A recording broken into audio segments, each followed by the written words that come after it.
It's no secret that we live in a polarized time, from social media to talk radio and cable, right up to the riot that took place at the U.S. Capitol on January 6th. If you're thinking it feels worse than it's ever been, you may be right, as Jake Holter reports from our Washington bureau. When mobs stormed the Capitol on January 6th, Arizona resident Jacob Chansley, better known as the QAnon shaman, left a note behind for Vice President Mike Pence. Control, we love you guys. We love the cops. It's only a matter of time. Justice is coming. Prosecutors say that note was a threat.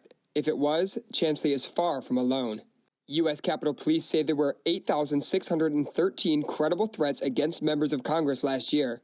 In just the first 3 months of this year, there were 4,500 threats, already more than all of 2017 and on pace to double last year's total. Thomas Mann of the Brookings Institute blames the increase on partisan demonization of the other side.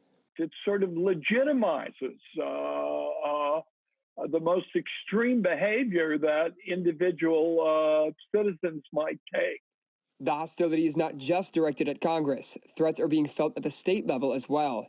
Anger over the 2020 elections brought protesters to the home of Arizona Secretary of State Katie Hobbs, who had to be under a security detail for a time. She said it was hardest on her family and staff. I'm not going to say that any elected official signs up for this when they run for office, because I think it's terrible that we're at that point.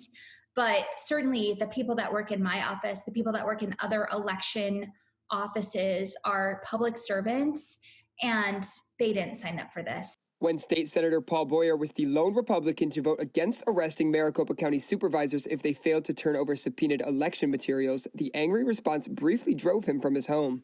Yeah, my assistant told me just here at the Capitol, I received over 5,600 voicemails just on the vote of contempt alone.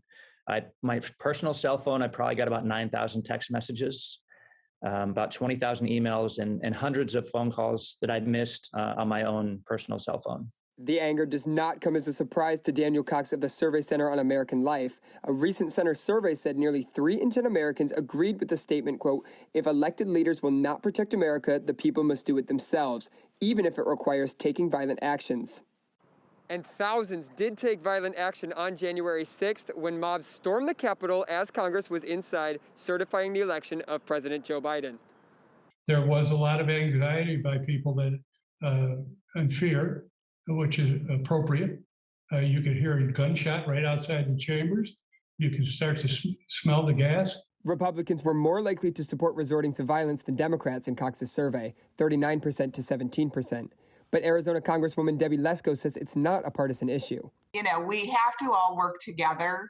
I certainly have differences with some of my Democratic colleagues on major issues, but I think we should all treat each other with respect. But Cox said America still has work to do before it can reach that point of respect again. We've got to shut down some of this worse rhetoric about the other side represents some malign force in society that needs to be destroyed, right? The political rhetoric has just got to be dialed down. In Washington, Jake Holter, Cronkite News. It's been a little more than 100 days since that attack on the Capitol. The Justice Department says that more than 400 people have been arrested so far in connection with it, and the investigation is continuing. At least 4 people from Arizona have been charged, including Jacob Chansley, the so-called Q shaman.